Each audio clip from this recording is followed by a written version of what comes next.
Baguio City, a place known for cold nights, pine trees, and fog thick enough to hide the dead. But among all the haunted places in the summer capital of the Philippines, none are whispered about more than Camp John Hay, a former American military base built during the early 1900s and heavily scarred by World War II. Many believe the spirits of soldiers and forgotten victims still wander its dark roads and forests. Tonight's story is inspired by the terrifying legends surrounding Loakan Road, the White Lady sightings, and the mysterious woods inside Camp John Hay, where people claim something still waits in the fog. This is DeadFrame.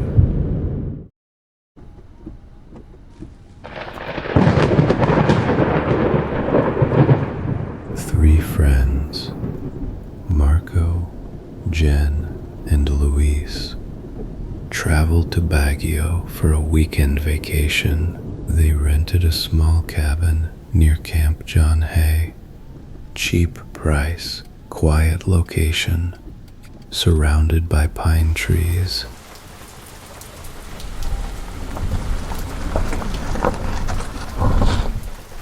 Too quiet. J.N. uneasy. Why does this place feel abandoned? Luis, maybe because it's literally inside a forest. The caretaker handed them the cabin keys without even looking at them. Then he quietly said, "If you hear whistling outside after midnight, do not open the door."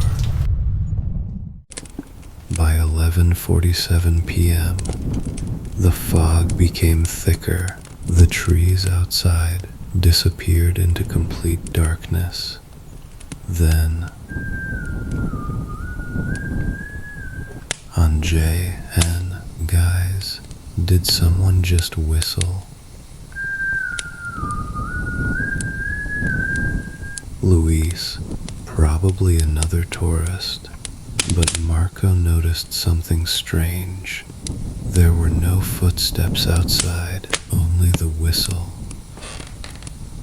Jen, someone's outside.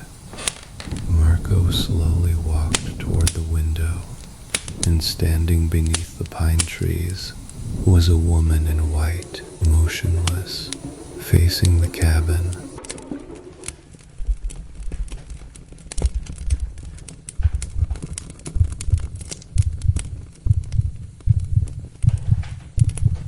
Jen, terrified, whisper, "Don't look at her. Don't look directly at her." The woman's face was hidden by her long black hair, but then she lifted one arm and pointed toward the forest. Luis, nope, we're locking the doors. At exactly 12:13 a.m., the whistling stopped and something else began. Slow, dragging, like soldiers marching through mud. "Marco, there's more than one." Then they heard voices outside the cabin, not speaking English, not speaking Filipino, old, broken Japanese. Jen flees. "Please tell me this is a prank."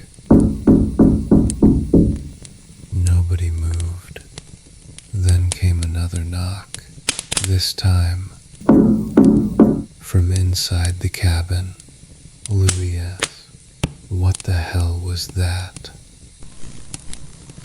The lights began flickering violently. Marco looked toward the hallway and saw muddy footprints appearing on the wooden floor, one by one, as if invisible soldiers were walking inside. Jen screams. Then the cabin door door slowly opened by itself, and cold air rushed inside. But that wasn't the worst part. Under the cabin, there was a basement door, one they never noticed before. Marco, was that always there? The whistle was coming from underground. Jen, Marco, don't. But Marco shined his flashlight down the stairs and froze. Rows of old military uniforms hung from the ceiling, covered in dirt, covered in dried blood, and standing at the very end of the basement was the woman in white, this time smiling. The three friends ran out of the cabin into the freezing fog, but Luis suddenly stopped. Luis. Wait, where's Marco? Marco was gone. Only his flashlight remained on the ground, still pointing toward the trees. Jen, mannequin. Marco. Marco. Then deep inside the forest, they heard his voice. Weak, broken. Marco, distance. Help me. But the voice wasn't moving. It stayed in the exact same place, like something pretending to be him. Police searched the area the next morning, but Marco was never found. The caretaker only stared silently at the forest before saying, "The woods take someone every few years, especially those who follow the whistle." And according to local legends, some parts of Camp John Hay were once execution grounds during the war, where prisoners disappeared without graves. Some say the spirits still wander the pine forests at night, waiting, listening, whistling.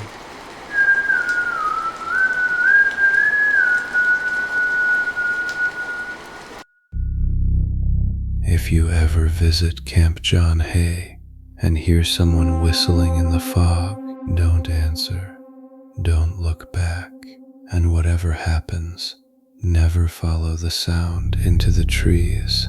This has been DeadFrame. Like and subscribe.